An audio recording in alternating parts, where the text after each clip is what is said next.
Assalomu alaykum, hurmatli foydalanuvchilar. O'tgan darsimizda biz ro'yxatlar mavzusi bilan tanishib chiqqan edik. Bugun esa bundan-da kuchliroq ma'lumot to'liq hisoblangan lug'atlar, ya'ni diksionarilar haqida gaplashib o'tamiz. Lug'atlar real hayotda juda ko'p ishlatiladi. Misol uchun, telefon kontaktimizni oladigan bo'lsak, bunda telefon kontaktidagi har bir ism uchun unga biriktirilgan telefon raqami mos keladi. Ya'ni, mana shu kontaktning telefon raqami unga biriktirilgan bo'ladi. Xuddi shunday Python lug'atida ham har bir kalit, ya'ni keyga bitta qiymat, ya'ni value mos keladi. Mana shu amaliy holatni Pythonda lug'atlar mavzusi orqali tasvirlab ko'rsatamiz. Misol uchun, talaba degan lug'at yaratib ko'ramiz.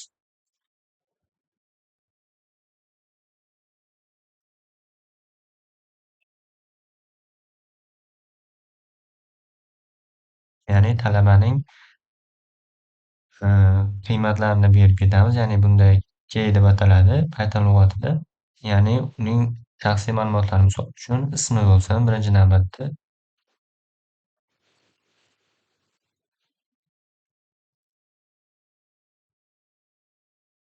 Yoshi, misol uchun.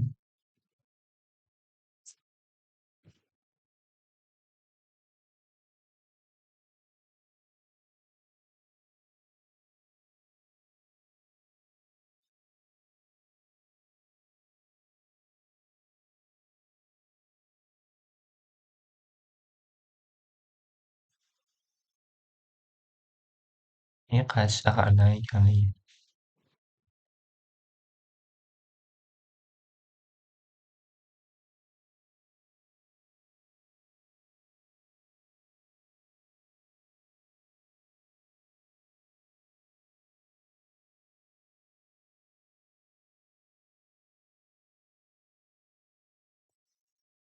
Mana shu bizda oddiy lug'at ko'rinishi hisoblanadi. E'tibor bergan bo'lsangiz, bu yerda talaba degan lug'at yaratilgan.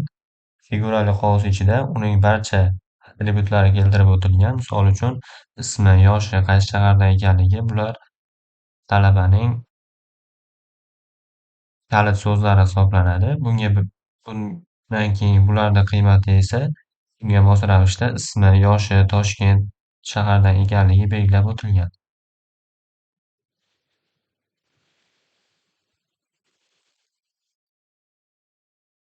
Natijani ekranga chiqarib ko'radigan bo'lsak, undagi barcha ma'lumotlarni bizga keltirib chiqarib berishi mumkin. Ya'ni bizdagi kalit bilan uning qiymati o'rtada ikki nuqta orqali ajratilinadi va ketma-ketlik ravishda vergul bilan biz ma'lumotlarni kiritib ketishimiz mumkin.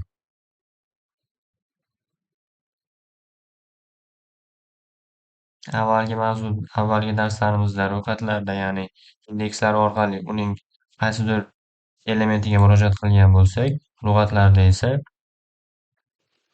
uning kalitlari orqali murojaat qilamiz. Misol uchun, mana bu kalitlar orqali bizga kerak bo'lgan ma'lumotlarga murojaat qilishimiz mumkin. Masalan,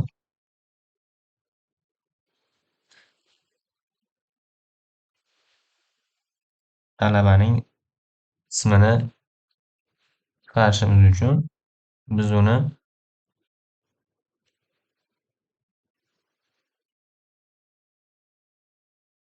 kaliti orqali murojaat qilamiz.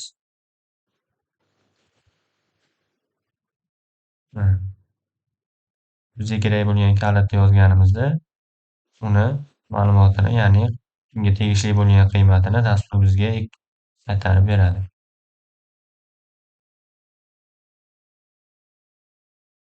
Bu ma'lumotni olishni boshqacha usuli ham mavjud. Misol uchun,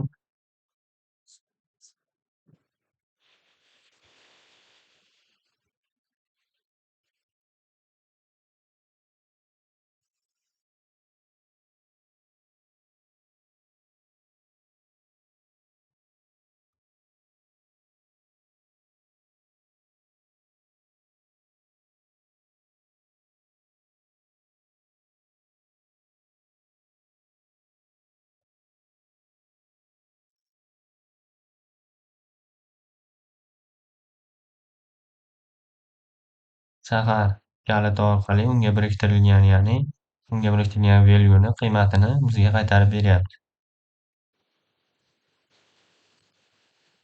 Mana shu usulda ham bizga kerak bo'lgan qiymatni chaqirib olishimiz mumkin. Bundan tashqari,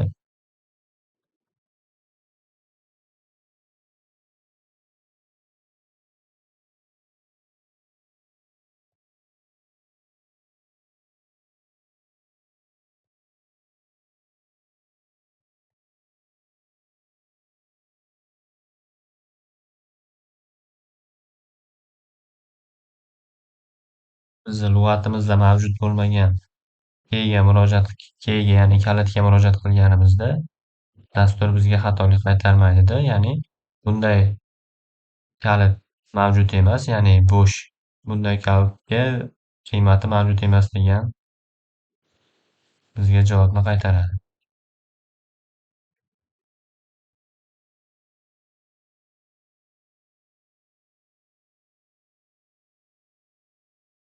Endi lug'atimizga yangi ma'lumot qo'shishimiz uchun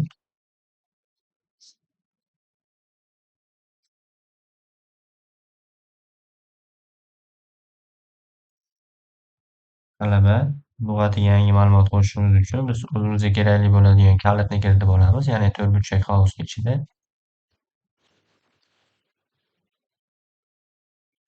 Misol uchun emaili kerak bo'lsin.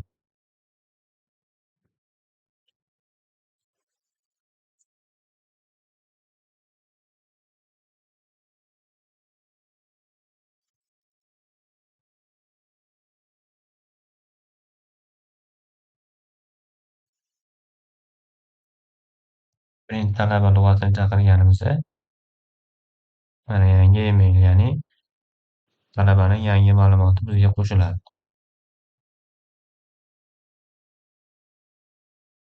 Agar biz qaysidir ma'lumotni o'chirmoqchi bo'lsak, delete ya'ni del so'zidan foydalanamiz, ya'ni delete talaba lug'atidan bizga emailini o'chirib bersin.